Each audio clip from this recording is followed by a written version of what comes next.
Masjid Diponegoro. Bismillah, dengan hati melayani. Assalamualaikum warahmatullahi wabarakatuh. Alhamdulillah nahmaduhu wa nasta'inuhu wa nastaghfiruh wa na'udzu billahi min shururi anfusina wa min sayyiati a'malina may yahdihillahu fala mudilla lahu wa man yudlil fala hadiya lahu. أشهد أن لا إله إلا الله وحده لا شريك له وأشهد أن محمدا عبده ورسوله لا نبي بعده. اللهم صل وسلم وبارك على سيدنا محمد وعلى آله وصحبه ومن تبعهم بإحسان إلى يوم الدين. قال الله تعالى في القرآن العظيم: أعوذ بالله من الشيطان الرجيم. يا أيها الذين آمنوا اتقوا الله حق تقاته ولا تموتن إلا وأنتم مسلمون. وقال صلى الله عليه وسلم: من يريد الله به خيرا يفقهه في الدين. Bapak Ibu sekalian, atau bapaknya satu kan? Pada kesempatan pagi hari ini kita berusaha untuk bersyukur kepada Allah Subhanahu wa taala atas limpahan karunia dan nikmatnya sehingga kita hadir pada pagi hari ini dalam rangka untuk menuntut ilmu. Tidak ada jalan yang paling cepat untuk mendapatkan surga Allah melebihi orang yang selalu menuntut ilmu agama dan kemudian dilaksanakan ilmu agama tersebut. Jadi orang yang berilmu itu bercahaya. Kenapa bercahaya? Bukan fisiknya, akan tetapi bercahaya dia mengetahui kebenaran. Berbeda dengan orang yang tidak berilmu, itu gelap. Ya. Kalau sudah gelap, biasanya tanpa petunjuk Allah, dia akan membuat kerusakan di bumi. Kalau dia menjadi istri, merusak suami dan anaknya. Kalau dia menjadi anak, maka bertengkar dengan saudaranya, tidak berbakti kepada orang tuanya. Kalau dia bagian dari masyarakat, dia akan menyebabkan gangguan ketidaknyamanan masyarakat tersebut. Makanya kalau orang mukmin itu dijuluki oleh Rasulullah SAW, ummati ummatul marhumah. Umatku itu adalah umat yang disayangi oleh Allah. Kenapa? Karena umat Muhammad itu selalu memberikan cahaya bagi lingkungannya. Jangan sampai seorang mukmin menjadi malapetaka bagi lingkungannya. Bertetangga suka bertengkar dengan tetangganya. Bahkan sampai di jalan pun dia menebarkan bahaya bagi orang lain. Buang sampah sembarangan, padahal dia naik mobil. Dia makan permen, bungkusnya dilempar begitu saja. Atau misalnya ada orang tua atau ada orang yang berang jalan, karena dia buru-buru main ngebel aja, kaget orang. Jantung gitu. Ya seperti itulah karakter orang-orang yang tidak mendapatkan petunjuk dari Allah. Jangankan orang yang dikenal, orang yang tidak kenal tidak luput daripada bahaya dan gangguan tangan serta ucapannya. Oleh sebab itu, orang mukmin jangankan kepada orang yang dikenal, kepada orang yang tidak dikenal itu banyak berdoa. Ya kan? Banyak berdoa. Jangan kalau umroh setiap habis sholat wajib itu mesti as-salatu 'alal mauta rahimakumullah. Itu ngapain? Sholat mayit. Oh. Jenengan pernah umroh? Yang umroh banyak kan di sini. Ini kan wajah-wajah umroh semua. Assalatu ala al-amwat rahimakumullah. Terus berdiri semua. Allahu Akbar, Allahu Akbar, Allahu Akbar, Allahu Akbar. Selamat. Jangan tak tahu siapa dia, nggak tahu dari mana asalnya, tapi jangan mendoakan orang tersebut. Sebaik-baik orang itu adalah orang yang sudah mendoakan baik kepada orang yang dikenal atau orang yang tidak dikenal. Allah dengan ngaji itu kita akan semakin mendapatkan petunjuk dan cahaya dari Allah Subhanahu wa taala. Kita lanjutkan di hadis yang ke-492 kayaknya saya ingat. Ya. Ali bin Umar, betul? Halaman 166 paling bawah. 166 paling bawah. Ali bin Umar, dari Ibnu Umar qala berkata qala Rasulullah sallallahu alaihi wasallam, berkata Rasulullah sallallahu alaihi wasallam. Sudah ketemu? Idza jama'allahu, jika Allah mengumpulkan al-awwalina, orang-orang yang hidup di awal-awal,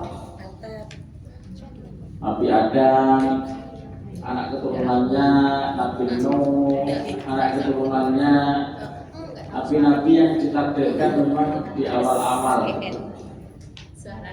Wal akhirina, dan orang-orang yang hidupnya belakangan.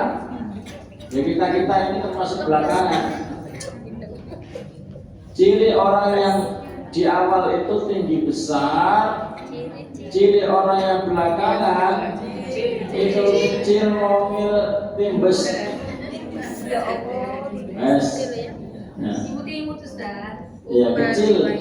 Nah, kita ini generasi yang dihidupkan Allah, kiamat sudah dekat. Terus dekat-dekatnya kiamat itu ya, jenengan kayaknya sudah habis di sini belum kiamat. Alhamdulillah. Soalnya apa? Pertama, karena jenengan kalau ditambah 30 tahun lagi kira-kira masih bertahan ya di dunia ini. Tidak tahu, jadi itu aja. 30, kalau saya tambah 30 masih 80 kurang. 85 saya. Jenengan berapa? 85. 85. Kira-kira masih hidup apa masih jedut? Insya Allah.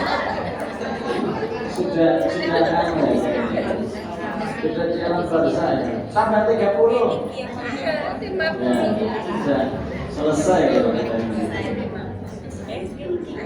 Makanya judulnya pada kesempatan hari ini kita menyambut ajal dengan apa? Bahagia kan?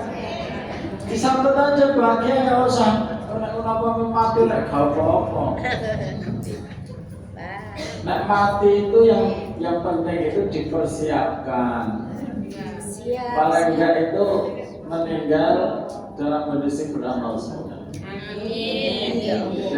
Tidak dalam kondisi apa namanya menyakiti suaminya, gitu.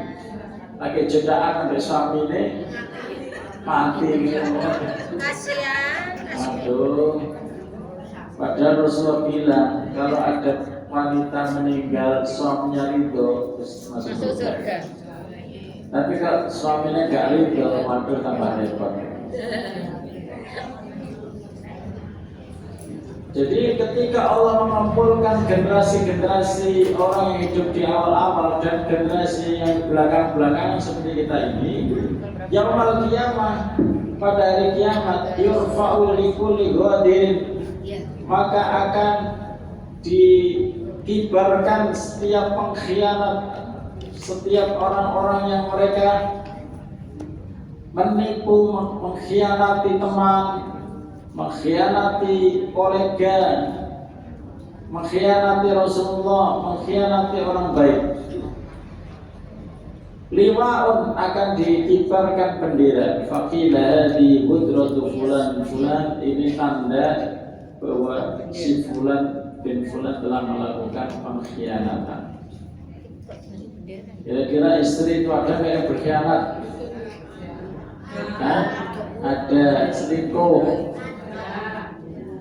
Nah, zaman sekarang itu, masya Allah.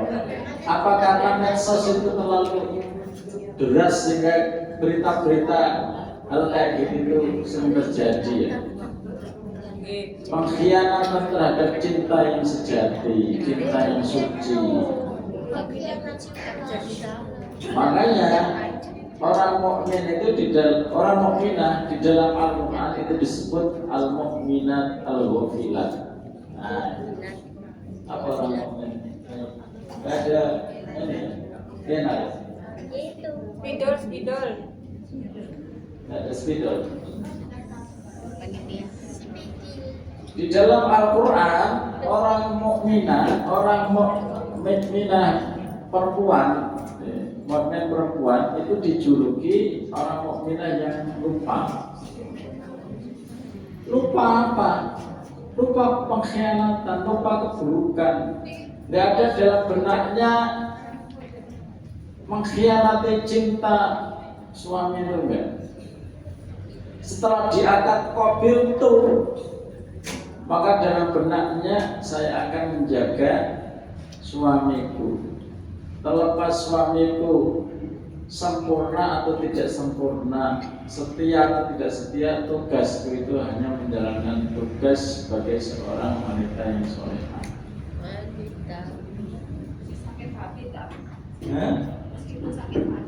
Walaupun sakit hati. Al-Mu'minat Al-Ghafilat. Nah, jadilah mu'minatul ghafilat. Itu ada di dalam Al-Quran. Dalam Al-Quran. Jadilah seorang mukminah yang lupa. Lupa apa? Lupa berkhianat. Maksudnya nggak ada pikiran sing aneh-aneh itu.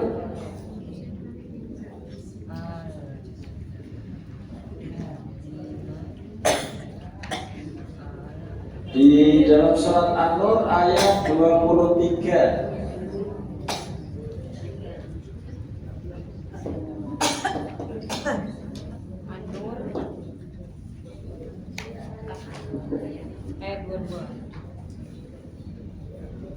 Jangankan selingkuh,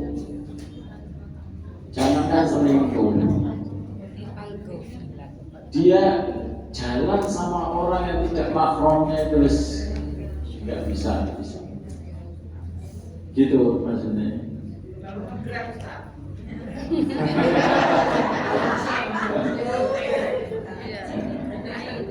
Ya nanti disesuaikan lah, gitu ya. Ini di dalam surat An-Nur, ya di dalam tafsir, saya bacakan ya tafsirnya ya.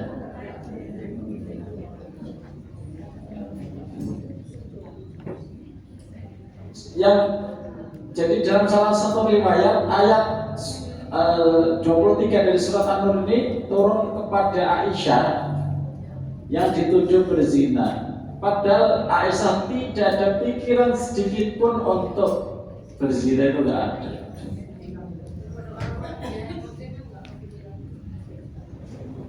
Jangankan berzina, ketika bersama laki-laki lain itu rasanya gitu, gak risih. Makanya kalau ada istri kok kamu sana udah beli, malu. Kenapa malu? Ada laki-laki lagi duduk-duduk. Wah, itu benar-benar istrinya ini al-mu'minat al-ghafilat, malu. Wajah malah ini, biar aku aja mas, saya nangis mas. Ngurusi sama laki-laki. Nah, mas istirahat aja, biasanya yang ngurusi. ngobrol lama sama pedagangnya. Jangan tuh kalau nawar-nawar gitu suka lama ya sama pedagang. Enggak. Hah? Berapa harganya Pak? 10.000. Kata ibu kali. Sekaliannya ditolong. Gara-gara duit orangnya itu sampai ngerayu nih bangun. Orangnya ulang. Gak iso bu modalnya sangat ngewu. Allah masih orang saya gak pernah jualan di mana. Tipe-tipe kayak gitu gak usah. Misalnya ya kalau mau nawar biasa aja. Kapan ibu ya mas? Gak iso bu modalnya sangat ngewu. Ya udah saya ngomong pindah. Betapa ya wes ini. Oke aja meliuk-liuk lah. Baik meliuk badannya atau meliuk suaranya. Karena banyak sekarang itu pasangan yang tidak bahagia. Jangan sampai yang bukan mahram bahagia dengan orang lain gitu. Jadi jangan sampai kebahagiaan itu ketika di luar rumah, ketika bersama orang lain itu berbeda. Kalau meliuk-meliuk yang menyanyi, menyanyi loh itu yang samron terus menyanyi qasidah terus meliuk-meliuk kan itu nadanya. Nggak boleh ya tadi ya? Nah itu gimana? Terus penyanyi-penyanyi Nggak boleh. loh masalah Ustaz itu. Ya, konsumsinya sesama jenis saja.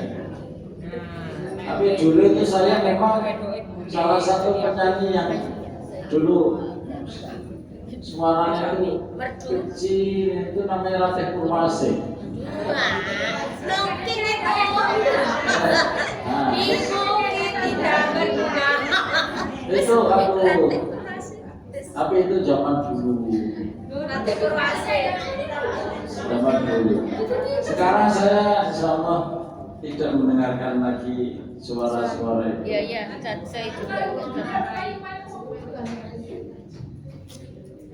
Jadi jadilah al-mu'minat al-ghafilat kayak Aisyah. Aisyah tidak terdetik sedikit pun bersama Sofwan bin Mu'attal melakukan kejahatan kehormatan yaitu berzina. Tidak ada keinginan sama sekali. Ya saya ini jenengan itu tidak usah banyak selfie yang kemudian bikin orang lain, apalagi diupload ke medsos yang orang itu jenengan sekali upload foto jenengan kok menarik, itu gampang jenengan dikejar. Kalau nggak percaya, upload aja. Jadi jangan itu kan fotonya sudah ada ya, kan ada, gampang memisahkan dengan teknologi zaman sekarang.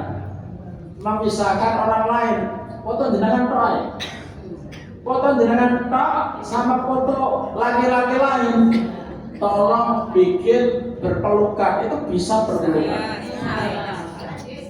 Bahayanya gitu. Ya kalau yang bikin canggih, terus dikirim ke suamimu, lo istrimu kayak ngono, apa? Lo iki nyata apa gitu?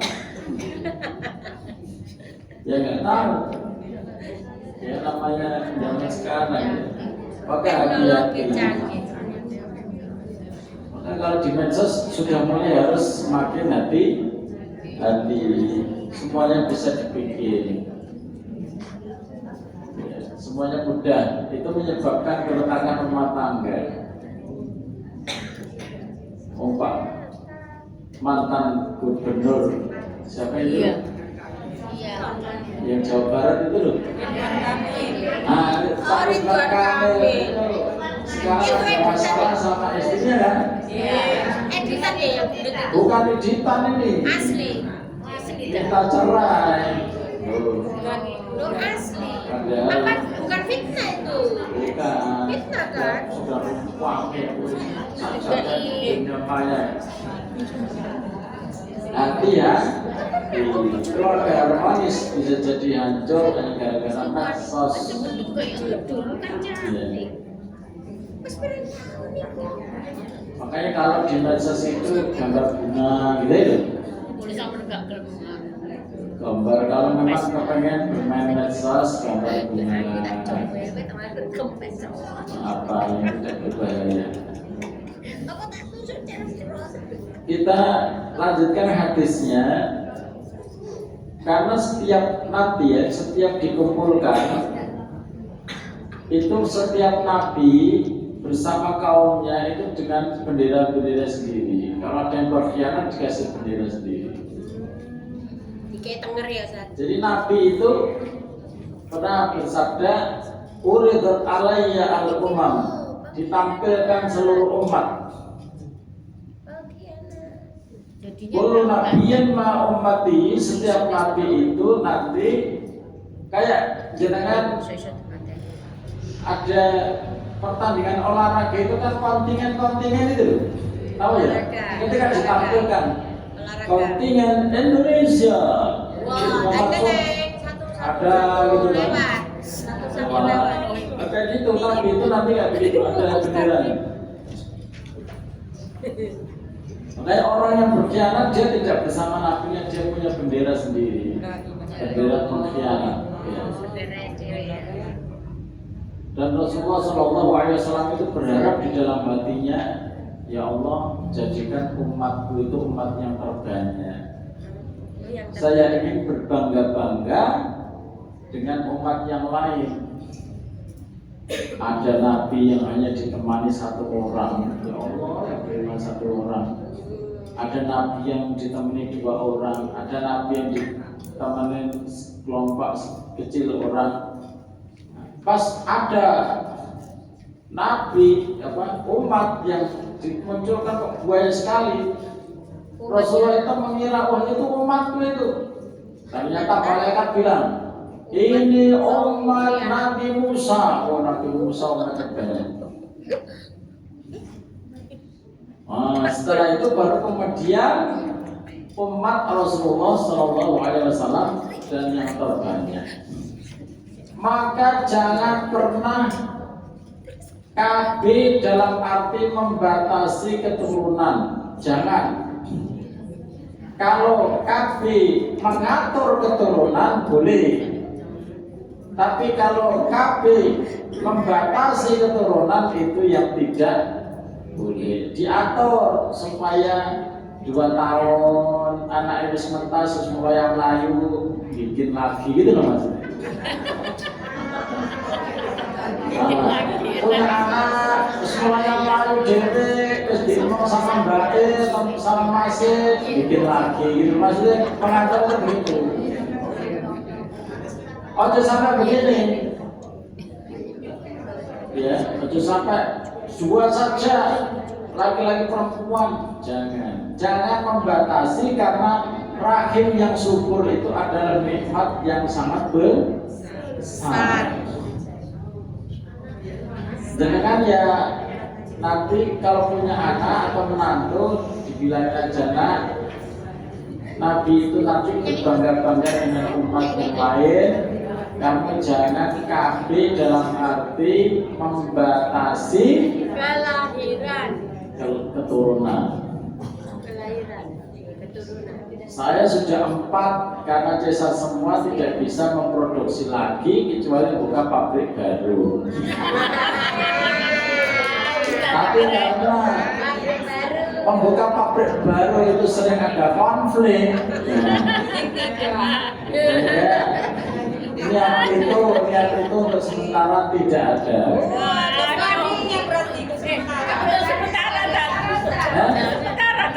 Loh, ya aja terus dipastikan kepastian milik Allah gitu. Kita jangan memastikan.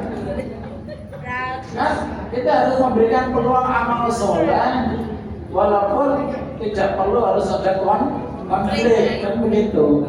Rasulullah menikah dengan Khadijah tidak menikah lagi kecuali Khadijah meninggal. Kayak gitu. Bukan berarti saya ngalung istri saya supaya cepat meninggal, bukan.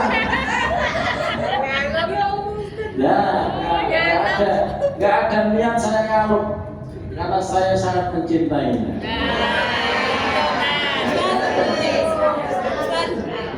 Kalau sudah nih, sudah kadung, sudah punya anak cuma dua, sudah punya anak lagi jadi punya cucu, terus sampai tepos, tapi memang dari awal niatnya pengen punya anak dengan ikut KB atau steril itu bagaimana? Kan Ya kalau sudah terlanjur ya Sudah diniatin.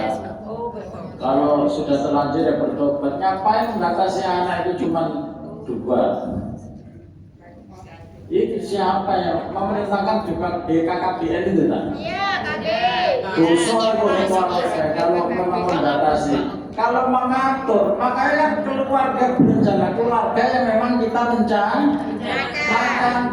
Itu sebenarnya nggak ada yang namanya pembatasan dua itu nggak ada. Kecuali peraturannya si BKKBN itu. Iya. Kalau mengatur jarak bagus.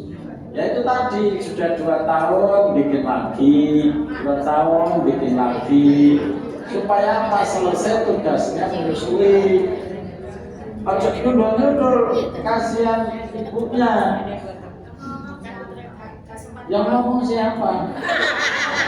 Ya ibunya. Siapa Ustaz? Masa aku sih ngomong gitu.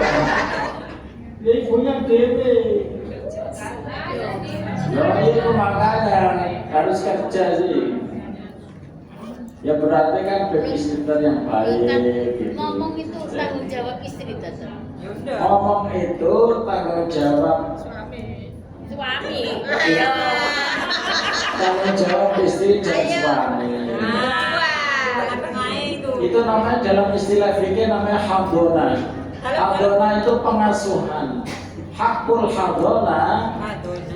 Biasanya antara istri dan suami itu bukan menghindari pengasuhan, tetapi justru malah mengharapkan pengasuhan. Kalau ada seorang ibu kok tidak mengharapkan pengasuhan, itu keluar dari fitrah, gitu loh. Kalau misalnya kerja karena kondisi ekonomi ya diatur, jangan kerja yang full time. Kerja kok jadi asisten. Perempuan itu kalau asisten direktur diajak keluar negeri, aspri ya, kemana-mana akhirnya terjadi jatuh cintrong. Terong hari ini. Itu yang membuat kerusakan keluarga itu Itu. soalnya gini. Wong kemana-mana naik pesawat sama bosnya, suaminya nang omah gue ngemiin. Istrinya malah kemana-mana gitu. Jadi istilahnya ya seperti itulah, diatur ya dalam rumah tangga itu supaya panjenengan itu bisa menjadi yang terbaik. Nah, kita mas hadona itu pakai dot. Hadona. Hak pengasuhan itu memang di tangan ibu pada awal-awal ketika membutuhkan air susu. Nanti kalau sudah mulai balik tinggal diambil alih oleh ayahnya. Diajari cara menjadi seorang manusia yang seutuhnya kalau laki-laki. Ya. Nah, kita kembali Nabi ya, Nabi itu berbangga-bangga dengan jumlah umat yang banyak. Kira-kira jenengan itu nanti kalau anaknya banyak, cucunya banyak, dan soleh-solehah semuanya, itu jenengan pasti akan menjadi kebanggaan Rasulullah. Kalau soleh. Ayo makanya harus soleh-solehah. Jangan mana terus jarong, mulak mana Banyak itu kayak kucing. ya. Dan Rasulullah Sallallahu Alaihi Wasallam, kenapa memerintahkan kita itu punya banyak anak? Karena anak itu sumber amal soleh yang tidak akan pernah putus. Jenengan sudah jadi tanah, jenengan itu amal kebaikannya tetap mengalir terus.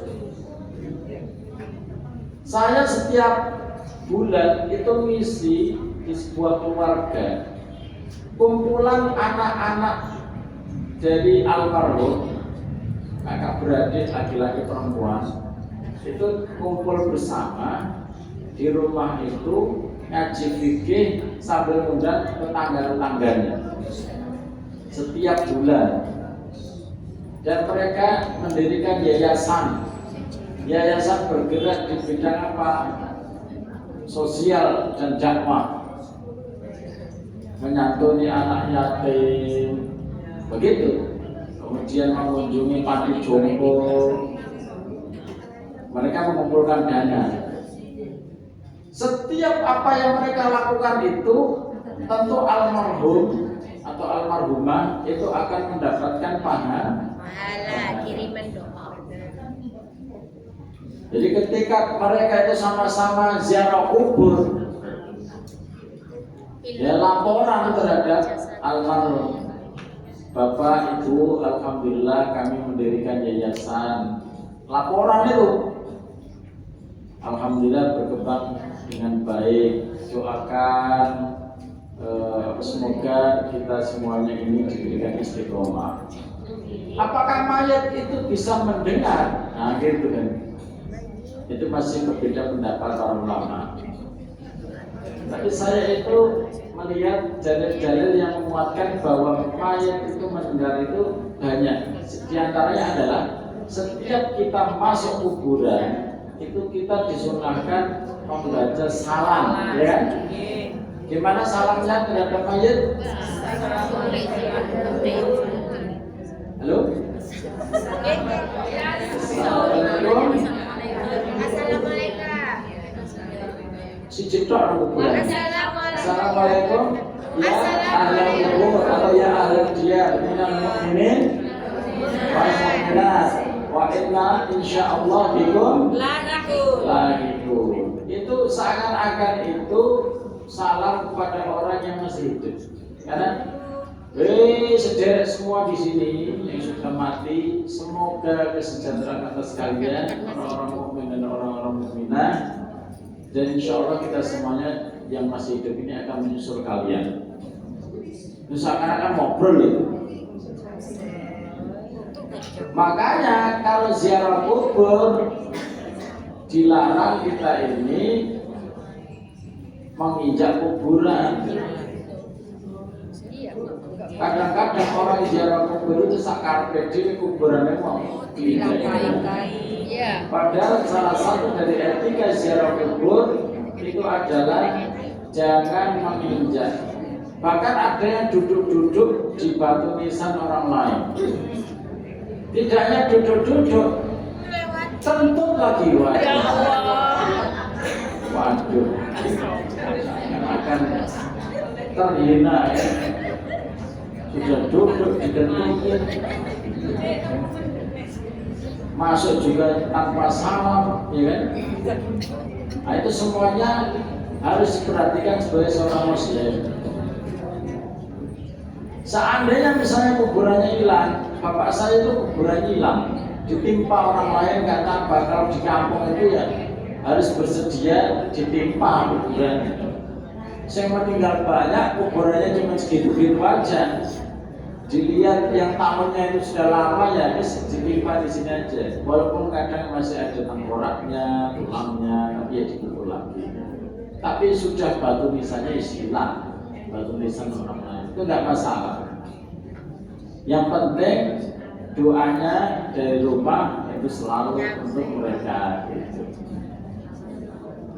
Jadi mengalir terus itu nanti kalau jenengan keturunannya banyak. Makanya diurusi, walaupun jenengan sebagai nenek tetap diurusi ngajinya, sholatnya. Kalau cara Rasulullah SAW berdakwah itu dipanggil satu-satu. Misalnya ngumpul nih anak-anak nih dari Sabang sampai Merauke. Karena anaknya 30 berapa provinsi? 30 berapa? 38. 34 38 makanya kebetulan anaknya 38 Sekian. dari setiap ini Provinsi setiap provinsi ada setiap provinsi. dikumpulkan semua di hari raya, dicek satu-satu.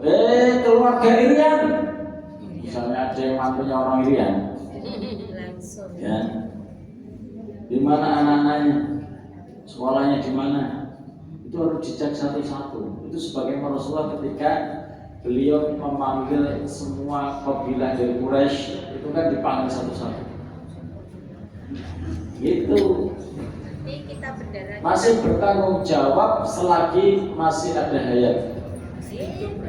Masih bertanggung jawab terhadap anak keturunannya. Makanya kan doa selalu apa, Rabbana atau Rabbi habli Minas sholihin. Ya Allah, berilah kami keturunan. Atau Rabbana.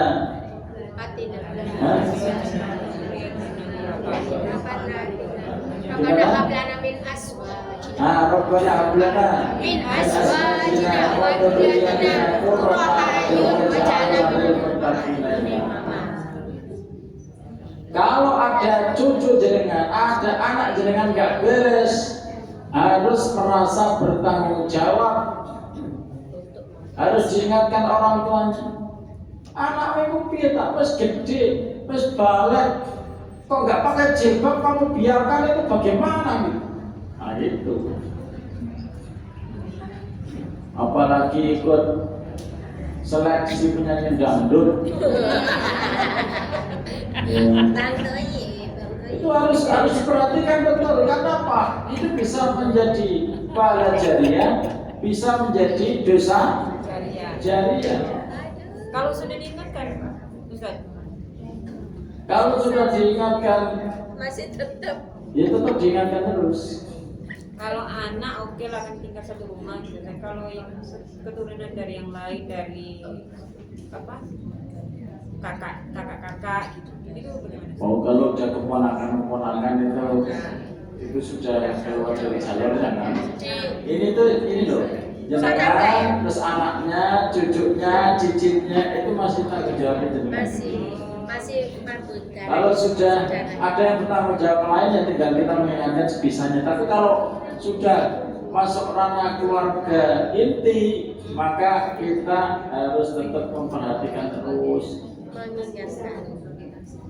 Jadi cucunya, kamu sudah 15 tahun, kamu sudah balik kan, sudah kamu pakai jilbab ya, itu harus ada begitu, jangan dibiarkan. Menang-menang cucunya cantik, kayaknya ini bisa jadi bintang film gitu, terus dibiarkan rusak, terus sampai dapat dosa jariah. Ya. Karena jenengan kalau dengan umur segini itu kan cabangnya sudah banyak, ya. Banyak yang sudah punya cucu lah. Jadi yang cucu-cucu di atas ini kan punya cucu semua. Itu sudah memang harus diperhatikan. Ya. Pendidikannya itu harus serius itu. Kenapa yang bertanggung jawab itu ya bonggole? Kan pokoknya itu kan jenengan.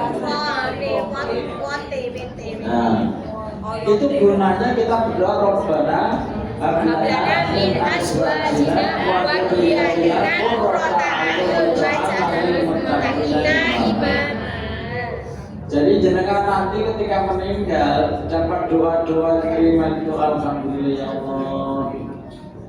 Aku ada yang mendoakan, ada yang kirim pahala, ada yang bentuknya sedekah atas nama mayit, ada yang bentuknya ibadah sholat malam. Ya Allah, saya punya cucu itu kok ibadah sholat malam kuat sekali ya Allah, saya dapat pahalanya gitu. Dan enaknya kan. Wallahu ta'ala alam. Dan Rasulullah itu setelah dikumpulkan bersama para nabi dengan ditampilkan umatnya masing-masing, kemudian Rasulullah itu bilang, saya dkhulul jannah min ummati, saya akan masuk surga, ya, akan masuk surga umat Rasulullah yang bidoi hisab wala adab, yang dia itu tanpa dihisab dan tanpa diadab. Dan Rasulullah memberikan ciri-ciri 70.000 umatnya yang dia masuk surga tanpa dihisab dan Ciri-ciri. tanpa diadab. Jadi dari sekian umat Rasulullah yang banyak, tidak hanya jutaan, miliaran, 70. itu jatah kuota yang masuk surga tanpa hisab dan tanpa adab itu terbatas. Apakah kita masih punya kesempatan? Masih. Tanpa hisab dan tanpa hisab dan Kira-kira dipotong 70.000, dipotong yang di sini kan masih banyak. Amin. Tapi persoalannya, Soalnya ya kan? azab. Ada 10 sahabat yang masuk, dijamin masuk surga ya. hisab. Dan ada 10 sahabat. 19. Jadi yang pertama 10 sahabat ditambah 319 yang ikut perang Badar, ikut perang Badar. Ditambah lagi 1.400 yang berbaiat.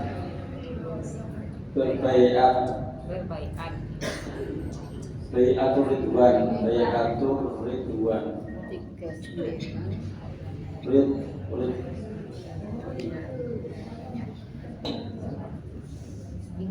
Ini di total berapa ya? Ini yang jaminan masuk surganya sudah ada. Coba 9, 2, 7, 1.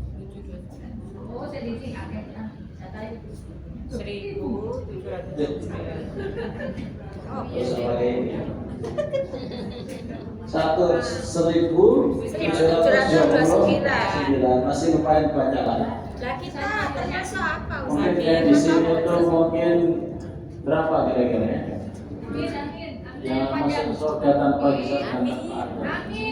Yang kira-kira yakin masuk surga tanpa hisab tanpa adab, angkat tangannya, yakin? Amin.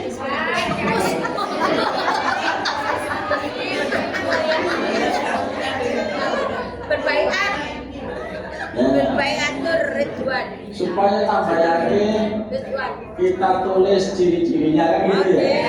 Nah, ciri-ciri panjang juga. Jadi kan kalau masuk ciri-ciri ya punya kans, punya peluang. Bismillah masuk. Baiat Ridwan. 400 yang berbaiatur.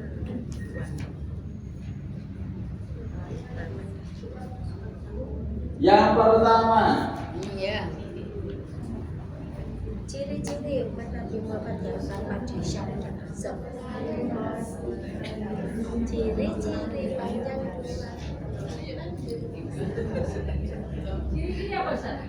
ciri-ciri masuk surga tanpa hisab tanpa adab.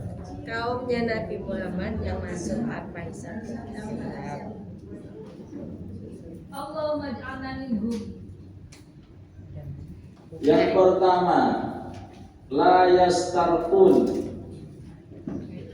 tidak minta diruqyah. Boleh. Mari biar. Tidak dicari rupiah sendiri nggak apa-apa. Rupiah sendiri nggak apa-apa. Apa gendeng kan?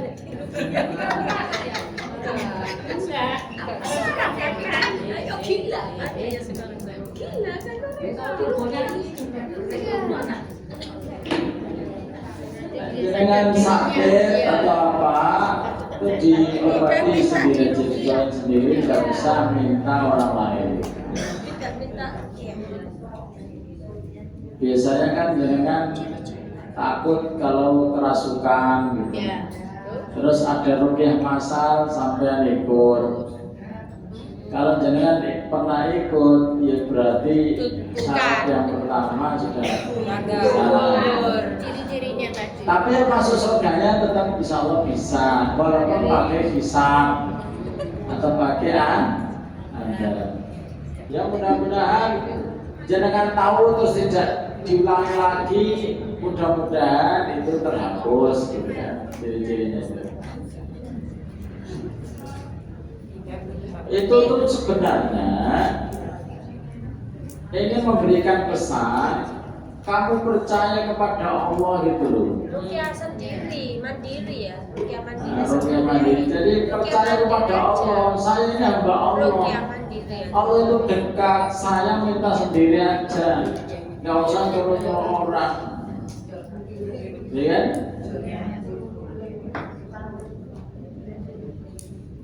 Walaupun ya, yang hadir itu para ustadz ya pernah itu disuruh meruqyah pesertanya para ustadz itu tetap nanti ketahuan kalau dia ada isinya. Lebih baik sendiri-sendiri aja. Nah nanti kalau dibacain terus meraung-meraung itu kan, apalagi kadang di luar kendali. Diajak ngobrol itu malah privasinya akan Keluar semua. terbuka gitu. Ya. Di luar kesadaran lebih baik yaitu tadi ruqyah mandiri saja. Setan itu enggak kuat, lemah. Terus yang kedua, wala yaktabun,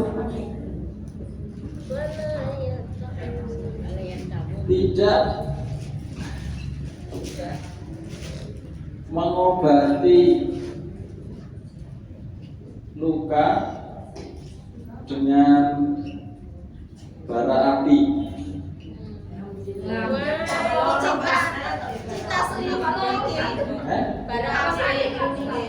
Ya dulu itu kan ada besi yang dipanasin itu. Terus disunurnya yang luka disunurnya. Dibakarkan ke lukanya biar kering. Tapi menimbulkan luka. Dulu ketika kena pedang, ketika kena sabetan pedang itu biasanya lukanya biar cepat kering. Itu memang ada besi dipanasin sampai merah terus disunur. Atau untuk pencabut panah itu kan perlu digini terus dicabut biar tidak merasakan sakit. Zaman sekarang kan udah nggak ada itu kan, Pak Ustadz. Ya nggak Tidak tahu. mengobati luka dengan bara. Siapa yang mau diobati? Kemudian yang ketiga, wala yatapayyarun, tidak tatayur. Apa itu tak? Tatayur itu Tatoan. Kejadian saja. apa tatayur itu? Kejadian dengan aku. Tidak. Tatayur itu percaya hal-hal yang Oh percaya. tanpa ada dalilnya gitu. Oh Misalnya, percaya. Tatayur. tatayur itu keyakinan yang batal, yang suka. Misalnya gini, kamu itu hamil jangan bawa gunting. Oh tahayul. Percaya pada hal-hal yang mitos. Percaya mitos-mitos yang nggak jelas tuh. Percaya pada. Misalnya mau pergi terus ada ular lewat menghalangi jalannya, wah kayaknya ada kecelakaan. Kejut jatuh saya. Ya, ada cecek jatuh, oh nanti mobil tabrakan ya. Giginya protol. Para sahabat ya, para sahabat itu juga ada mitos-mitos jahiliyah seperti itu, sehingga bertanya kepada Rasulullah, ya Rasulullah, kita juga kadang terdetik seperti itu. Kata Rasulullah, kalau kamu terdetik seperti itu, jangan menghalangi untuk melakukan kebaikan. Misalnya jenengan apa mau nikah ya, Iya. mau nikah kenalan, Fotonya ternyata nggak cocok. fotonya nggak cocok, Iya, itu yang sering kan. ya kan? Iya. Orang boleh video. Katanya itu. Terus gak iso ini, itu namanya percaya apa ini? Takhayul, mitos gitu kayak gitu. Percaya pada. Atau rumahnya kamu menghadap kemana rumahnya, menghadap ke timur, waduh kita ke barat kayak gak pernah ketemu antara barat dan timur gitu. Kayak gitu loh. Tapi kalau ada pertimbangan lain nggak masalah.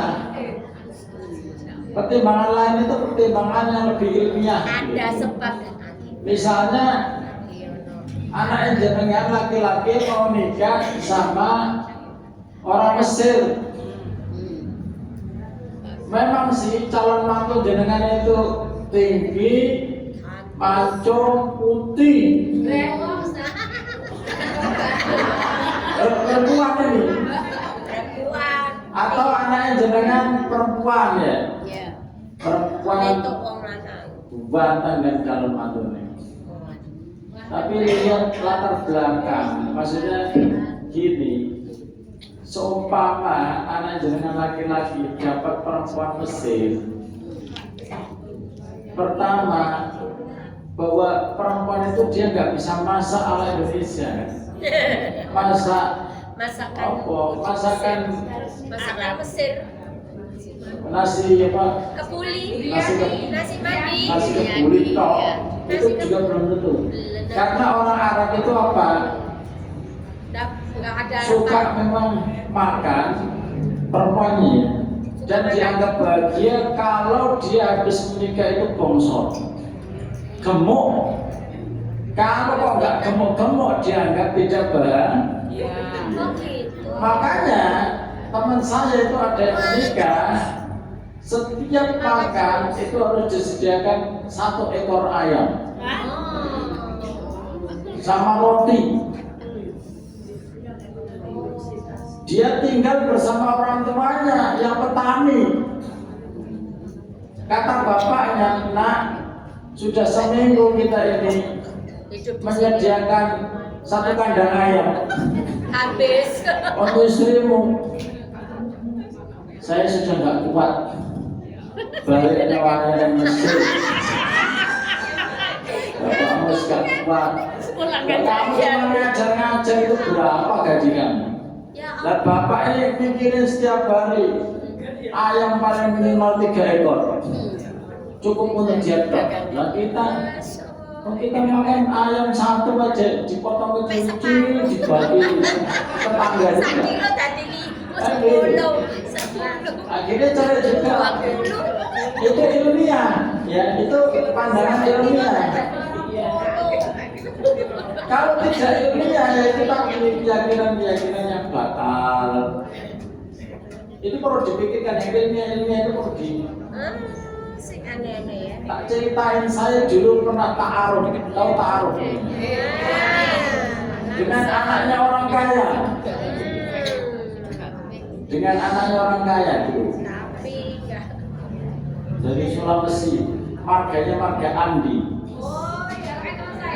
Sampai sekarang itu dia masih apa namanya di FB masih menjadi anggota saya, Facebook ya. Sekali makan dulu pada waktu 2000-an gitu ya. Terus sekali makan 500.000. Iya, 4 juta. Betul. Kalau dia sih aman-aman saja, orang tuanya yang di dalam. Orang tua ya, dia langsung tinggi gitu kan. Dia makan di restoran mahal. Makannya ya tetap makan. Jadi gini, ibunya itu datang ke Jakarta, saya waktu itu masih mahasiswa, dia mahasiswa. Saya mahasiswa rupiah, dia mahasiswi UI kedokteran. Pada waktu itu ya, ibunya datang main di kos saya. Ya kosnya mahasiswa ya Pak Itu langsung Udah Stop. bisa. Bisa. Karena memang itu beda kasta ya. Kasta Andi itu kan katanya kasta. Harus dibeli Ustaz. Iya, mahal. Nah, kayak gitu, itu roti ilmiah. Karena apa? Ilmiahnya itu adalah untuk keberlangsungan rumah tangga. Itu nanti anak jenengan juga harus diilmiahkan kayak gitu. Kalau urusan dengan wanitanya tok mungkin ya masalah, tapi kalau keluarga besarnya. Kastanya. Saya di Surabaya ini pernah diajak melamar. Saya yang jadi tukang juru bicaranya. Seorang OB, office boy, Melamar. lulusan SMA, bilang sama saya, Ustaz, minta tolong bisa nggak datang, kita ngelamar datang ke rumah. Ternyata calonnya itu S2, di Bandung itu apa namanya? Unpad, S2 Unpad, orang Padang. Waktu kita assalamualaikum, ini jenengan nanti ojo kayak ngono ya, walaupun jenengan itu kastanya tinggi, ojo kayak ini. Assalamualaikum, waalaikumsalam. Yang menerima baik itu bapaknya, tapi sewot itu ibunya. Selama saya berbicara, ibunya ngasih punggungnya, nggak mau menghadap. Anaknya cocok, ya kan? OB-nya ini ya tinggi besar, ganteng gitu. Pada saat itu ibunya itu kasih punggung saja. Selama pertemuan itu, terus saya bilang, saya bisikin sama masnya, Mas, jangan diteruskan. Wanita masih banyak. Mungkin pada saat ini yang paling menarik itu si dia, mungkin. Tapi kebahagiaan itu tidak hanya berbahagia dengan pasangan saja, tapi berbahagia dengan keluarganya juga. Akhirnya start situ. Maka ini ilmiahnya itu apa? Nah, ini bisa sesuai dengan Islam. Apa itu sesuai dengan Islam? Islam itu sangat memandang kesepakatan, kenyamanan semuanya. Ya, kenyamanan. Nah, oleh sebab itu bagi jenengan, kalau bisa anaknya dijodohkan dengan yang baik, dijodohkan dulu aja. Walaupun kadang mereka nyari sendiri. Kenapa? Kalau nyari sendiri itu kadang pertimbangan anak muda itu jatuh cintrong itu macam-macam sebabnya. Dipilihkan anak, kamu mau nggak dengan ini? Dijodohin dengan. Kalau bisa yang sepupu supaya lebih bagus, harmonis nanti keluarganya. Kayak gitulah. Jatuhnya ke situ. Tatoyur, jangan percaya kepada tatoyur. Jangan itu begini aja. Ada beberapa kali kejadian pohon kok susah ditebang, atau ada rumah yang angker sehingga tidak ada yang beli. Itu sebenarnya gampang. Apa yang membuat kita itu begitu terganggu dengan keyakinan-keyakinan itu? Kalau misalnya pohon yang besar, setiap ada yang mau nebang sakit, gampang. Rasulullah ada doanya. Caranya itu jangan langsung ditebang yang paling besar, ranting-rantingnya dulu.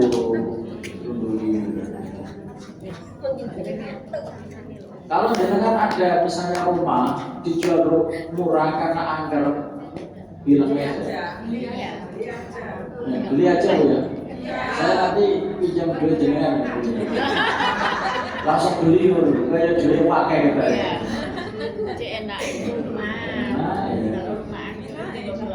dibikin rumah kafe, itu aja aman. Dibahkan aja. Jadi tatayur ini, tatayur apa lagi yang sering terdengar jenengan ini? Yang masih sering mempengaruhi jenengan ini tatayur model apa misalnya? Nggak ada, saya udah nggak percaya kayak gitu. Udah nggak percaya kayak gitu-gitu ya. Kemudian yang terakhir ini yang berat. Tusuk sate rumah tusuk sate Ustaz. Ya itu tatanya itu ya. Kayak tatanya ya. Sebenarnya tusuk sate itu lebih pada nanti kalau ada yang melonyor gitu aja. Bahayanya kan kalau orang nyedol langsung. Yang termasuk tatayur ya. Tatayur. Iya tusuk sate. Tidak tatayur. Ya, kemudian tawakal. Nah ini yang sulit ini.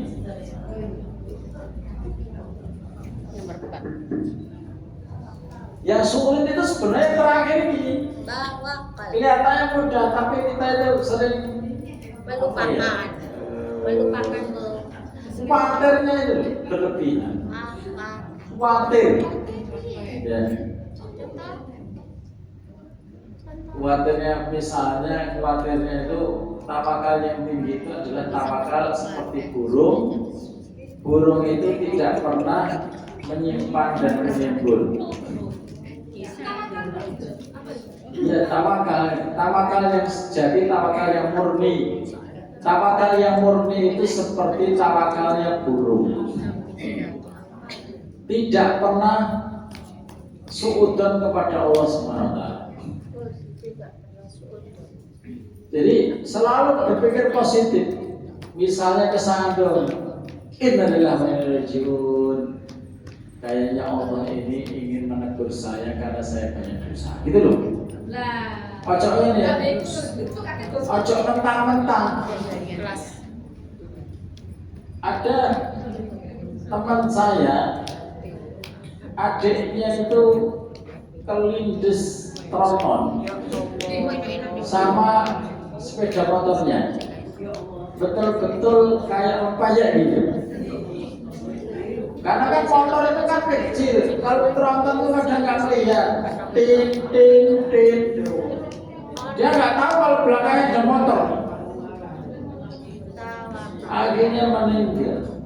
Bapaknya sampai stres, sampai tulung-tulung gini.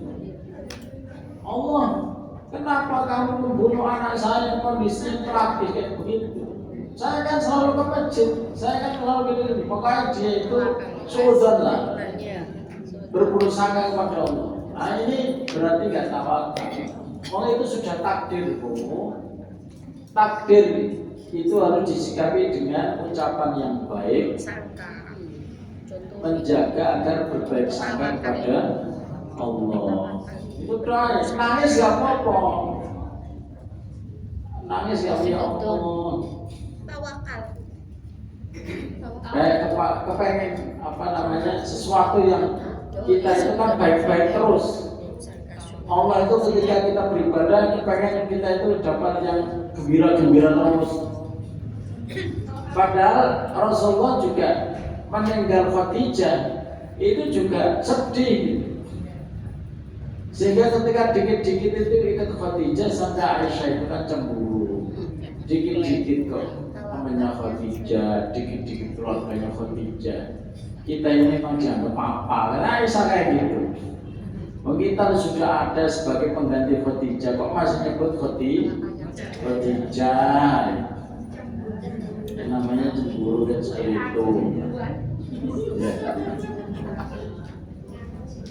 Nah itu perlu dijaga agar kita kondisi apapun, misalnya suaminya dipecat, setelah itu rumahnya disita karena belum bayar cicilan bank, terus setelah itu suaminya sakit, itu kan berturut-turut. Iya. Terus Kadang itu kita pada posisi ini karepe Allah kaya apa? lah iya. Katanya, "Ya aku bersyukur ya," katanya ada yang gitu. Kurang apa Gusti anu iki? Banyak manusia kayak gitu. Padahal kalau dia itu berbaik sangka dengan takdir Allah, maka Allah akan memberikan pahala yang tidak terbatas. Allah akan memberikan pahala Makanya setiap kita tawakal itu sering gagal itu kalau dalam masalah musibah. Perintah di dalam Al-Quran itu fasbir sobron jamila. Tawakal apa ini Tan? Tawakal yang murni, yang sejati. Sabarlah dengan kesabaran yang indah. Kesabaran yang indah itu apa? Kesabaran yang dipenuhi dengan jiwa tawakal. Ya Allah, kalau memang ini sudah suratan takdir saya itu, saya akan tetap menjalankan kewajiban walaupun engkau beri ujian yang bertubi-tubi. Itu sebenarnya begini kok, ujian yang berat itu sering terjadi karena kita kurang bersyukur juga bisa. Jadi gini, Allah itu ingin supaya dua ini itu maksimal. Syukrun dengan sabar ya.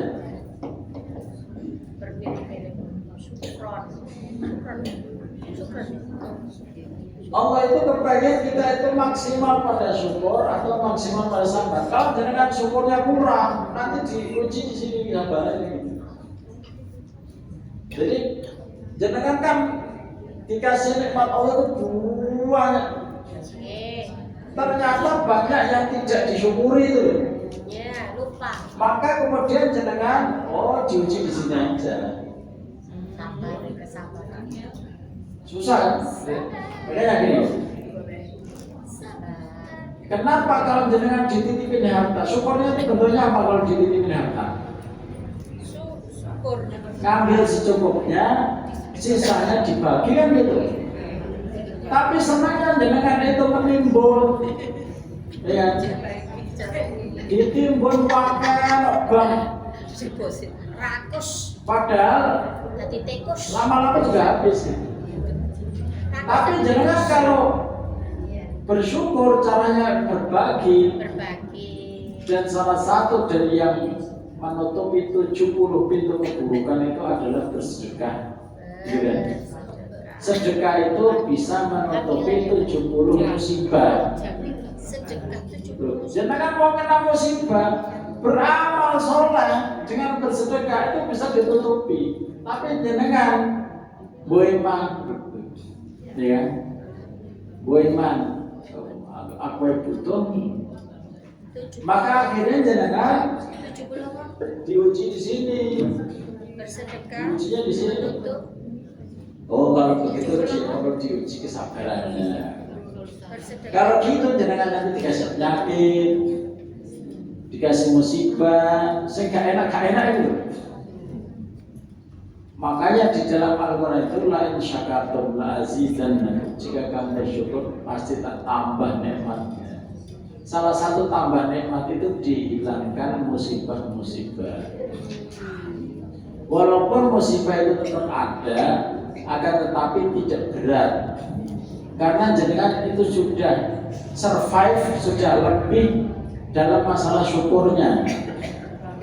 Maka bersyukurnya pokoknya gini, kalau jenengan mau sehat, banyak bersedekah. Walaupun jenengan itu sakit, tapi sakitnya itu insya Allah biasa. Nggak terlalu berat. Itu rata-rata tak pelajari begitu. Orang-orang yang pelit, itu musibahnya itu banyak. Terutama dalam masalah harta ya, belum yang lain. Dititipi harta kok malah tambah pelit-melilit, medit. Betul cabai.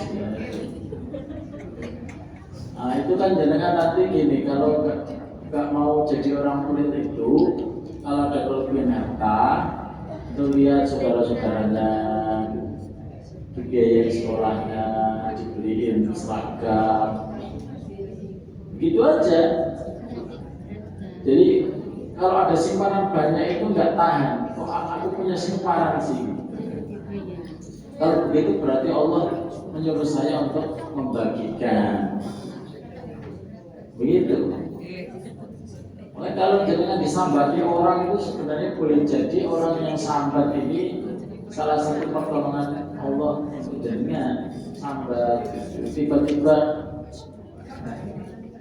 utang, tidak usah utang kasih aja, tidak banyak tapi mungkin membantu. Kalau jenengan nggak mau ikut sama utang itu mendingan seperti itu daripada kamu utang nanti. Kan kalau beri itu mintanya banyak ya Bang. Kenapa? Kita kan berinya seadanya. Dia mintanya Tapi dia banyak. mintanya yang maunya utang seutangnya tadi, senilai utangnya tadi. Ya mohon maaf, saya tidak bisa meminjamkan karena ada kebutuhan dan juga untuk keperluan lain gitu aja ya. Terus nggak usah, anu lah, kalau yang berat nggak usah diutangi, dikasih aja walaupun tidak. Itu cirinya ya, ada ciri utama untuk bisa masuk surga ada 4. Yang intinya itu adalah kalau kita hidup itu jangan suudzon sedikit pun kepada Allah dan ridho dengan apapun yang ditakdirkan kepada Allah. Kalau banyak bersedekah, kalau sedikit qanaah. Selalu ada kata-kata positif gitu loh. Misalnya suami yang bawa pulang ke rumah, yang biasanya itu bawa pulangnya 500.000, pulangnya 50.000. Bu, saya hanya dapat 50.000. Tadi ada orang jatuh ke rumah sakit, ternyata butuh obat-obatan cepat. Saya kasihkan orang itu. Suami yang istri yang baik itu bilangnya gimana? Alhamdulillah. Alhamdulillah suami saya Ngerti. mau membantu orang lain. Terus 50.000 hari ini ya kita manfaatkan aja. Anak-anak yang biasanya lauknya 2, 3, sekarang lauknya 1 aja. Jangan tahu Abu Dahdah dulu pernah saya ceritakan Abu Dahdah.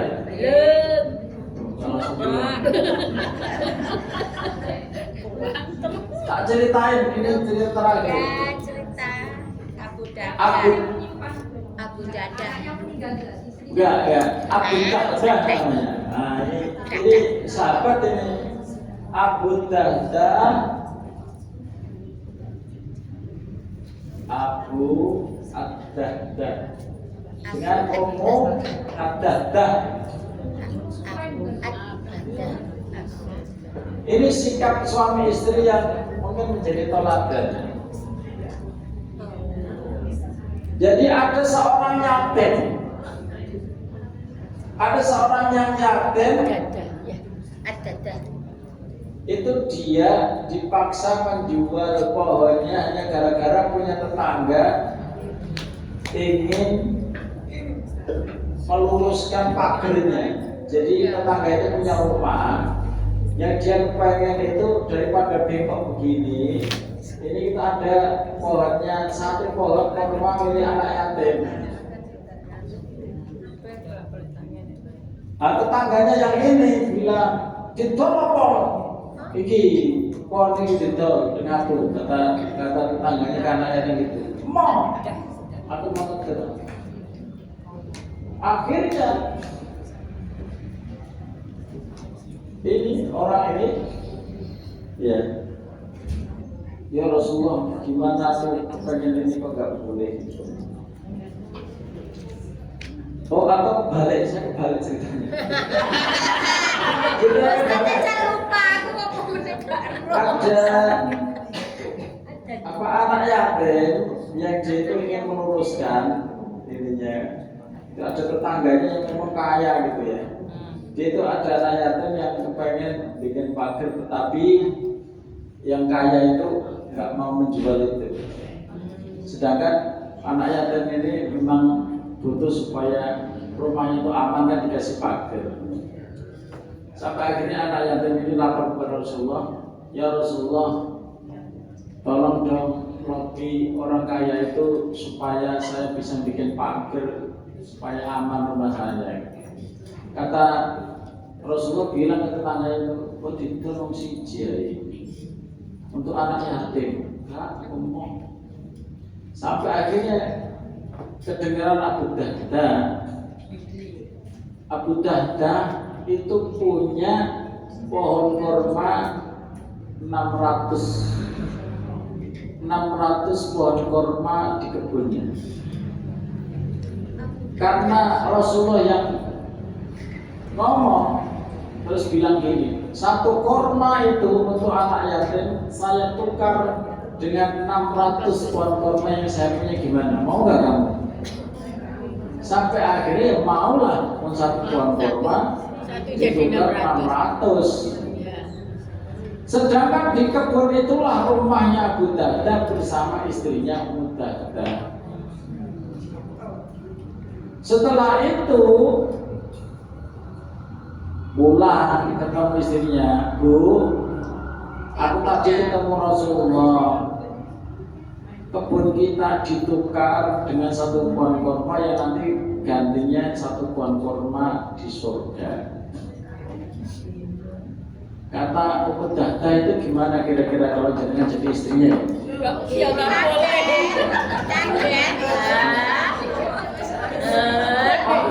Kok sampai nggak mikir Pak? 600 pohon kurma dengan tanah yang luas kamu tukar dengan satu milik orang itu, janjinya nanti di surga dari Rasulullah.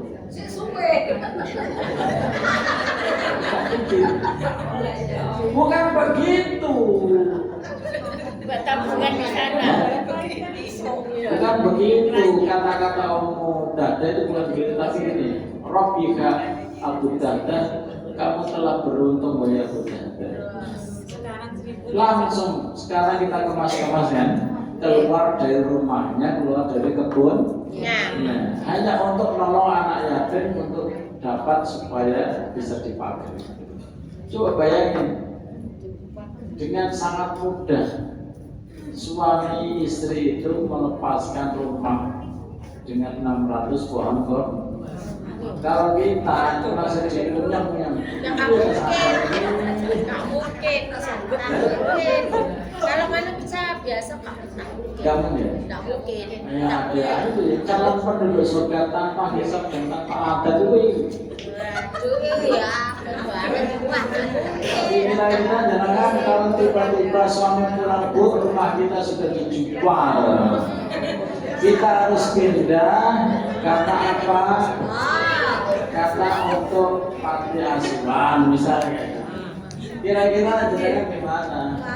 Alhamdulillah suamiku yang baik begitu. Pak sampai ini jadi istri sebagai istri. Terus tua tambah diguyur-guyur. Nah itu mungkin ya, mungkin. Kenyataan kita itu masih sangat jauh. Wallahu ta'ala sudah jam 11 ya. Sudah jam 11, mudah-mudahan sehat walafiat. Jadi Bu, tanggal 17 Januari itu beliau Selasa ketiga tanggal merah. Kan Januari. Januari. Masih lama. Masih lama. Desember Itu kita kan nggak dapat soalnya tahun. Yes. Merah itu kita sudah maksudnya naik. Ada. Ibu ya itu kan nggak ada saya kita. Nggak ada saya kita kita. Oh ya tanggal merah. Iya, Imlek Ustaz. Ya kalau jangan soal bulan ya nggak apa-apa. Ada tanggal Januari lu. Terus Desember. Itu sudah. Nanti dia nggak ada. Ya nggak apa-apa. Nggak ikut Imlek. Nanti di grup malah jangan disepakati aja ya. Disepakati aja. Mudah-mudahan sehat.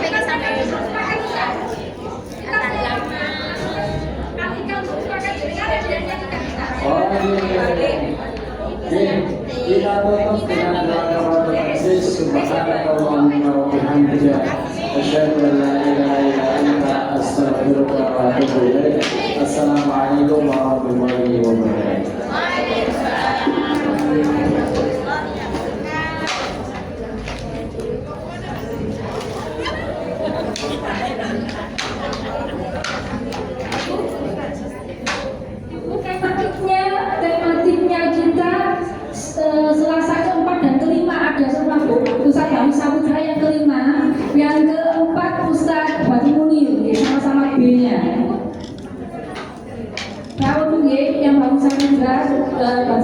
tidak